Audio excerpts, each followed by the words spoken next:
আসসালামু আলাইকুম। আপনারা ভালো আছেন নি?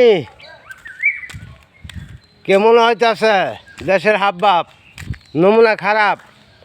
যে সিন্ডিকেট গ্যাসের বোতল ঘর থুইয়া বোতল হামলায় হয়েছে, থুইয়া গ্যাসের দাম বাড়ায় দিছে। 2400 টাকা 2600 টাকা চায়, কোনো দোকানে যায় 3000 টাকা গ্যাসের বোতল। তাহলে দেখেন দেশটা কত এগিয়ে আছে। হ্যাঁ, খালি দুর্নীতি, খালি দুর্নীতি। এই সরকার যেই পর্যন্ত না আইব, নতুন সরকার, এ পর্যন্ত সিন্ডিকেট কমতো না। তাহলে দেখেন কত আগে আছে বাংলাদেশ। আমগো সুরের দেশ, সুরের খনি। শেখ মুজিবুরও কইছিল, বলে 7.5 কোটি মানুষ, 7.5 কোটি কম্বল আনছে, তার কম্বল নাই।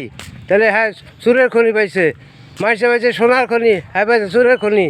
দেখেন আমগো বাংলাদেশ কত এগিয়ে আছে। হ্যাঁ, কত এগিয়ে আছে বাংলাদেশ। খালি সিন্ডিকেট, খালি সিন্ডিকেট। তাহলে কেমন হইব বাংলাদেশে? কোনো অজপথ যাইতেছে।